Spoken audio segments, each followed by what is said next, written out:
என்னங்க அது? உங்கள்ட்ட சொன்னாலும் நீங்க புரிஞ்சுக்கவே மாட்டேங்கிறீங்க, கேட்கவும் மாட்டேங்கிறீங்க. இவங்க எல்லாரும் இப்படி பண்றாங்க. எப்படிதான் சமாளிக்க போறீங்கன்னு எனக்கு தெரியலப்பா. என்னமோ பண்ணுங்க. எங்க அம்மா எவ்வளவோ சொல்லுது. கேட்க மாட்டேங்கிறாரு. இந்த வீடு தான் வேணும், இந்த வீட்டை தான் தலையில தூக்கி வச்சுப்பேன்னு. என்னமோ பண்ணிட்டு போட்டும். நான் ஒன்றும் சொல்றது கொடுக்குற வழிய பாரு கிருஷ்ணா. சொல்லிட்டேன். இங்க பாரு, அப்படி கொடுக்காம மட்டும் இருந்தேன்னு வை, நானும் போலீஸ் ஸ்டேஷன் போறதுக்கு வாய்ப்பு இருக்கு கிருஷ்ணா. அதையும் நான் சொல்லிட்டேன். நானும் போலீஸ் ஸ்டேஷன் போவேன். சொல்லி புரியுதா? அதே நான் அவங்களுக்கு மட்டும் ஒரு நியாயம், எங்களுக்கு ஒரு நியாயம். எங்க வீட்டுக்காரு உன் கூட தான் பிறந்தாரு. அவருக்கும் இந்த வீட்டுல பங்கு இருக்கு, சொத்து இருக்கு, எல்லாம் இருக்கு. அப்படி இருக்கும்போது அவங்களுக்கு மட்டும் நீ 5 லட்சம் கொடுப்ப? சொல்லப்போனா நீ 10 லட்சம் தரணும். சரி போனா போதுப்பா வந்துட்டு சரின்னு 5 லட்சம் தரேன்னு சொல்லியிருப்பா போல. சரின்னு சொல்லியிருக்காங்க. சரி விடு. அந்த 5 லட்சத்துல எங்களுக்கு கொடுத்துரு. புரியுதா? அவங்களுக்கு எப்ப 5 லட்சம் தரையோ எங்களுக்கும் வந்தாகணும். என்ன நீங்க அங்க வீடு இருக்கு, உங்களுக்கு வீடு இருக்கு, அதனால நீங்க முதவே போயிட்டீங்க. இப்போதைக்கு இந்த வீட்டுல நாங்க 2 பேர் இருந்தோம். நான் இருக்கிறதா ஐடியா. அதனால இப்படி பிரச்சனை ஆகி அவங்க பணம் கேட்குறாங்க. சரி போலீஸ் மூலியமா போனதுனால நானும் தரேன்னு சொல்லிட்டேன். இப்போ நின்னுகிட்டு நீங்க இப்படி பேசுறது நல்லா இருக்கா அண்ணி? ஏன் அண்ணி,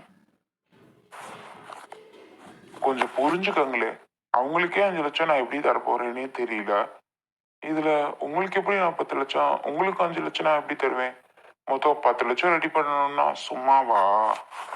கிருஷ்ணா, அத நீ எப்படியோ ரெடி பண்ணு. இங்க பாரு, உன் பொண்டாட்டி இருக்காளே, உன் பொண்டாட்டி வீட்டுல போய் வாங்கிட்டா. உன் மாமனார் தான் நல்லா சம்பாதிக்கிறாப்புல. இன்னமும் நல்ல வெளிநாட்டுல. உன் பொண்டாட்டி தான் சொன்னாலே, எங்க அப்பா எத்த தண்டி வீடா இருந்தாலும் கட்டி கொடுப்பாரு, நீங்க எங்க இந்த வீட்டுல இருக்கணும்னு ஆசைப்படுறீங்க சொன்னால. அப்புறம் என்ன உங்களுக்கு கவலை? எவ்வளவு காசு கேட்டாலும் தான் கொடுத்துருவாரு. மக கஷ்டப்படுது, மருமகன் கஷ்டப்படுறாருன்னா அதனால நீங்க அங்க வாங்கி கொடுங்க. சரியா? இங்க பாருங்க, உங்களுக்கெல்லாம் நான் தர முடியாது.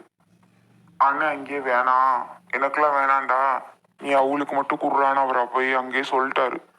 அதனால உங்களுக்கெல்லாம் நான் தர முடியாதுங்க. நீங்க தேவையில்லாம என்கிட்ட வம்பு பண்றது தப்பு. கிருஷ்ணா, அப்புறம் நானும் போலீஸ் ஸ்டேஷன் போற மாதிரி நிலைமை ஆயிரும். பார்த்துக்க அதையும்.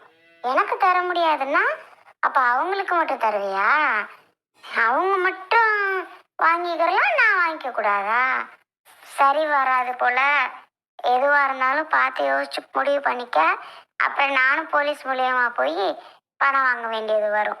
நீயே முடிவு பண்ணிக்க. கிருஷ்ணா, என்னடா சொல்றா இவ? வந்துட்டீங்களா? நீங்க தான் ரொம்ப நல்லவராச்சே, தர்ம பிரபு. நீங்க தானே? ஏ அப்பா, அது என்ன உங்களுக்கு மட்டும் பணம் வேணாம் வேணான்னது? இந்த அம்பி என்னத்த பண்ண போறேன்? வாரி வாரி உங்களுக்கு வழங்க போறானா? இங்க பாருங்க, அவங்களுக்கு எப்ப 5 லட்சம் தராங்களோ அப்ப நமக்கு 5 லட்சம் தந்தாகணும்னு நான் சொல்லிட்டேன். சரிங்களா? இதுல ஏதாவது பேசிட்டு இருக்கீங்க? என்னடி சொன்ன? இப்ப கிருஷ்ணாட்ட பணம் கேட்டியா? எனக்கும் 5 லட்சம் கொடுன்னு கிருஷ்ணாட்ட இப்ப கேட்டியா? முல்ல, தேவையில்லாம பண்ணாத. அவன் ஏற்கனவே மயிலு போய் வீட்டுக்கு 5 லட்சம் கொடுக்கணும். அதை எப்படி கொடுப்பான்னு தெரியல. பாவமா இருக்கு. என்னதான் என் தம்பி தான் இல்லைன்னு சொல்லல, அவனும் பாவம் தான், இவனும் பாவம் தான். இவன் கொடுக்கணும். அப்படி இருக்கும்போது நீ என்ன கேக்குற? நானே அவன்கிட்ட வேணான்ட்டேன். எனக்கு வர பங்கு நானே வேணாம், அவனுக்கு கஷ்டப்படுறானோ அவனுக்கு மட்டும் கொடுக்கட்டும் அப்படின்னு சொல்லி நான் வேணான்ட்டு வந்தேன். நீ எதுக்கடி கேக்குற? உனக்கு கேக்குறதுக்கு என்ன இருக்கு? நான் வேணான்ட்டு இல்ல, ஏன் கேட்கணும்? ஏன் கேட்கணுமா? ஏங்க, நான் என்ன வேற வீட்டுக்காரியா இல்ல அடுத்த வீடு பக்கத்து வீடா? உங்க பொண்டாட்டி தானே. அப்ப நான் கேட்காம வேற யாரு கேக்குறது? இந்த மல்லிகா கூட கேட்கல. அந்த மல்லிகாவுக்கு தங்கச்சிக்காரி எங்கேயோ இருந்து வந்து இவ்வளோ அம்மாப்பு கொட்டி பிரச்சனை பண்ணி போலீஸ் ஸ்டேஷன் வரைக்கும் இழுத்து கொண்டு போய் வச்சு என்னென்ன வேலை நடத்தியிருக்கா தெரியுதா உங்களுக்கு இதெல்லாம்? அவ அங்க இருந்து வந்து பண்ணும்போது ஏன் நான் என்ன பண்ணக்கூடாது? ஏ, போங்கங்க அங்கிட்டு, வேலையை பார்த்துட்டு. அப்படி ஒண்ணு வேணாம். இவனுக்கு மாமனார் வீட்டுல கொடி கொடியா சொத்து கிடக்குங்க. இவனையும் பாவம் பாக்குறீங்க. அந்த குட்டி ஒருத்தி தான், அந்த அருவி. ஒரு வீட்டுக்கு ஒருத்தி தான். அப்ப அம்புட்டு சொத்து இந்த கிருஷ்ணா பயலுக்கு தானே. அவன் 5 லட்சம் கொடுக்கட்டும், குறைஞ்சு போயிட மாட்டான். முல்ல, தேவையில்லாம பண்ணாத முல்ல. அம்புட்டு சொத்து இவனுக்குன்னா இப்போவா கொடுக்க போறாங்க? அவன் இப்ப கஷ்டப்பட்டுட்டு இருக்கான் முல்ல. கஷ்டப்படும் போது ஏன் நம்ம போட்டு அவனை தொல்லைப்படுத்தணும்? அத சொல்லு. பாவம் முல்ல, போட்டு ஏன் நம்ம டார்ச்சர் பண்ணணும்? வேண்டாம், விடு. சரியா? சும்மா நோய் நோய் நோயின்னு போட்டு அவனை போட்டு படுத்தாம உன் பொழப்ப பாரு. நம்ம என்ன அப்படியே கஷ்டப்பட்டுட்டு இருக்கோம்? மயிலு பயலாவது கஷ்டப்பட்டுட்டு இருக்கேன். சரின்னு ஒரு நியாயம் இருக்கு. நம்ம நல்லா தான் இருக்கோம், நம்ம பையன் சம்பாதிக்கிறான். எதுக்கு நமக்கு? வேணாம், போடி முதல்ல. நீங்க போடினாலும் வாடினாலும் நான் வாங்குறது உறுதி. கிருஷ்ணா, உங்க அண்ணன் வேணாம் வேணான்ட்டு கொடுக்காம இருந்த அவ்வளவுதான் பாத்துக்க. எங்களுக்கு ஆனது வந்தே ஆகணும், புரியுதா? சரிங்களாங்க? போடி முதல்ல. ஆளை பாரு. என்னண்ணே இதெல்லாம்? என்னடா பண்ண சொல்ற? இந்த ராட்சசி குடுகுடுன்னு இங்கேதான் முடியாந்தாலாம். அதுதான் பின்னாடியே வந்தேன்.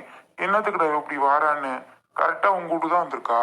என்ன, அவங்களுக்கு ஒரு வாரத்துல 5 லட்சம் கொடுக்கணும்ட்டு நான் அதுக்கே பின்னாவிட்டு இருக்கேன். எப்படிடா நம்ம தரப்போறோம் அப்படின்ட்டு. ஏங்கண்ணே நீங்க வேற, திருப்பி உங்களுக்கு நான் எப்படின்னே தருவேன்? சொல்லுங்கண்ணே அண்ணிட்ட. இப்படி வந்து கத்திட்டு போகுது. அதுவும் போலீஸ் ஸ்டேஷனுக்கு போயிருமா? இல்லைன்னா போலீஸ் ஸ்டேஷன் போய் அங்கே 5 லட்சம் கொடுக்க தான் சொல்லுவாங்க. எப்படின்னே நான் தருவேன்? நினைச்சு பாருனே. அவங்களுக்கு தரதே பெரிய விஷயமா நான் யோசனை பண்ணிட்டே இருக்கேன். எங்க போறது, யாருக்கிட்ட கடன் வாங்குறது, அப்படி இப்படின்னு பல யோசனையில இருக்கேன். இப்ப திரும்பி இவங்க வேற இப்படி பண்ணா சரி விட்றா. அவ புரியாம அதை பேசிட்டு இருக்கா. நீ அப்பெல்லாம் நீ கொடுக்க வேணாம். நான் தான் சொல்றேன் இல்ல வேணான்ட்டு. அப்புறம் எதுக்கு நீ கொடுக்கலாம் வேணாம்? அவ பேசுறான்னு நீ கேட்காத, சரியா? அவளாம் ஒரு ஆள். அப்புறம் அப்போ என்ன பெரிய போலீஸ் ஸ்டேஷன் போய் நான் சொல்லணும்ல எனக்கு வேணுமா வேணாமான்னு? அவ என்ன முடிவு பண்றது? வேணுமா வேணாமான்னு நான் முடிவு பண்ணணும்டா. அவ முடிவு பண்றதுலாம் கிடையாது, சரியா? நீ உன் வேலையை பாரு. அதுக்கு இல்லனே, இப்படி பண்ணிட்டு இருந்தா கடுப்பால இருக்கு. ஐயோ அப்பா, நான் என்ன பண்ணேனே தெரியல. இப்ப ரொம்ப கஷ்டத்துல இருக்கேன். என்ன பண்ணியா? வாய மூடிட்டு இருந்திருக்கணும்டா, வாய மூடிட்டு இருந்திருக்கணும். என்ன பண்ணன்னு வேற கேட்டுக்கிறியா? ஏண்டா டேய், அவனை வீட்டை விட்டு போன்னு சொல்லியிருக்க கூடாது. வீட்டை விட்டு போன்னு சொன்னதை விட அவனை விட்டு ஜாமான்சிட்டு பொருள் எல்லாம் அள்ளி வெளியில போட்டிருக்க கூடாது. இதெல்லாம் நீ பண்ணியிருக்க கூடாதுடா. இதெல்லாம் நீ பண்ணாம இருந்திருந்தன்னா ஒன்றும் நடந்திருக்காது. இந்த 5 லட்சம் நீ கொடுக்க வேண்டிய அவசியமும் இல்லை. இந்த வந்து முல்ல உன்கிட்ட கத்துட்டு போறாளே, அந்த அவசியமும் இல்லை. ஏதாவது உனக்கு பிரச்சனை வந்திருக்குமா? அவங்க பாட்டுக்கு 6 மாசம் கழிச்சு வீடு கட்டின உடனே அப்படியே அவங்களே அள்ளிக்கிட்டு அவங்க வீட்டுக்கு போயிருப்பாங்க. உனக்கு எந்த இம்சையும் வந்திருக்குமா? இத்தனை நாளா எப்படி இந்த வீட்டுல இருந்தியோ அது போல நீ இருந்திருக்கலாம்லடா. இருந்திருக்கலாம்ல. ஏன் ஓவரா ஆடுன? அள்ளி எதுக்கு வெளியில போட்ட? அள்ளி போட்ட. அவங்க கஷ்டத்துல அள்ளிட்டு போனாங்க. அவங்க தங்கச்சி வல்லவடா. நம்ம அக்கா அப்படி ஊமக்காரியா இருக்காளே, அவளுக்கு ஒரு நல்லது பண்ணணும் அங்க இருந்து வந்திருக்கா. நீ பேசாம இருந்திருந்த அப்படின்னா உனக்கு இவ்வளோ பிரச்சனையும் வந்திருக்காது. நீ ஏன் ஏதாவது வம்பு பண்ணிட்டு இருந்த? அதான் உனக்கு வந்துச்சு பிரச்சனை. புரிஞ்சுக்க, இப்பவாது புரிஞ்சுக்க. இனிமே யாருக்கும் தொல்லை பண்ண நமக்கு தான் பிரச்சனை அப்படின்னு. ஆளை பாடுறா. இப்ப யோசிக்கிறான். இப்ப வந்து மாட்டிக்கிட்டியா? நல்லா மாட்டிக்கிட்டியா?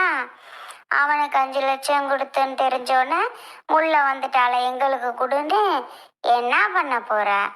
அவ சொல்ற மாதிரி உன் மாமனா வீட்டுல ஒண்ணுமா இல்ல? அம்புட்டும் இந்த குட்டிக்கு தானே, இவளுக்கு தானே அம்புட்டும் சம்பாரிச்சு இருக்கு. போய் வாங்கி கூடு ஆளுக்கு 5 லட்சமா. ஆமா. மா, அவன் என்ன நிலைமையில இருக்கேன், நீ என்ன அவன்கிட்ட வந்து பேசிட்டு இருக்க? அவனே யோசனை பண்ணிட்டு பட கஷ்டத்துல இருக்கான். அவன்கிட்ட வந்து அதை இதை பேசிட்டு போமாங்கிட்டு. பெரியவனே, ஒழுங்கா இருந்திருக்கணும்லப்பா. சொல்லுடா, ஒழுங்கா இருந்திருக்கணும்ல அக்கடான்னு. நமக்கு தான் வாய் இருக்குது, நம்மளால தான் முடியும்னு ஆடுறது, இப்ப மாட்டிக்கிட்டு முழிக்கிறது. போடா அப்பத்தே. கிருஷ்ணா பயல, உன்னை நல்ல பிள்ளையா வளர்க்கணும்னு நல்ல பிள்ளையா வளர்த்தண்டா. நீ சம்பாரிச்ச காட்டியும் இல்லை, எல்லாத்தான் சம்பாரிச்ச இல்லைன்னு சொல்லலை. ஆனா இப்ப ஆறியேடா. யார் பேச்ச கேட்டு? உன் பொண்டாட்டி பேச்ச கேட்டு தானே? கடைசியில அருவிட்டு வந்துட்டியான். அவ பேச்சுன்னு அவளே எதுக்குமா இழுத்துட்டு இருக்க? பாவம், அவ பாட்டுக்கு சிவனேன்னு இருக்கவள. ஆமா, எனக்கு வேற வேலை வெட்டி இல்ல. உன் பொண்டாட்டிய இருக்கிறேன். உன் பொண்டாட்டிக்காரையும் உன் மாமியார்காரையும் சொல்லி கொடுத்துருப்பாளுங்க. அதனால தானே ஆட்டம் போடுற. அதனால ஆட்டம் போடுறேன்னா பின்ன? அட போமாங்கிட்டு. போமாங்கிட்டா? பேசாம இருடா பெரியவனே. சரி, நான் வாரேன்டா. எதுக்கு நமக்கு அடுத்த வீட்டு வம்பு? அடுத்த வீட்டு வம்பா? மா, லூசாமா நீ? 2 மவனுல அடிச்சுட்டு கிடக்குறானுவ. அவனுல என்ன ஏதுன்னு கேட்காம அடுத்த வீட்டு இதுன்னே பேசுற. இது என்ன உன் மவனும் என்ன உன் மவனும் இல்ல அடுத்த வீட்டு பசங்களா? அலே, என் பேச்ச எவனாவது கேட்கணும், நானும் பேசணும். இதெல்லாம் எதுவும் கேட்காதே. நான் என்னத்துக்கு பேச? அண்ணே, ஃபர்ஸ்ட் அதுக்கு நம்ம பெத்த தாயே கிடையாது. இங்க இருந்து போ சொல்லுங்க. ஏன்டா அப்படி சொல்ற? பெத்த தாயா இருந்தா நமக்கு எல்லாம் பையன்தான், எல்லாத்துக்கும் கொடுக்கணும்னு சொல்லி பிரிச்சு கொடுத்துருக்கோம். நம்ம தான் பெத்த பையனே இல்லையேனே. அதுக்கு அவர் மட்டும்தான் அவர் மயன், அதனால அவருக்கு கொடுத்துருக்குல்ல. அதனால அவங்க பக்கம்தான் பேசும். நமக்கு என்ன? நான் உங்களுக்கு 5 லட்சம் பணம் கொடுத்துட்றேன், உன் வேலையை பார்த்துட்டு போ. அத முதல்ல செய்டா. பேசுறான் பேச்சு.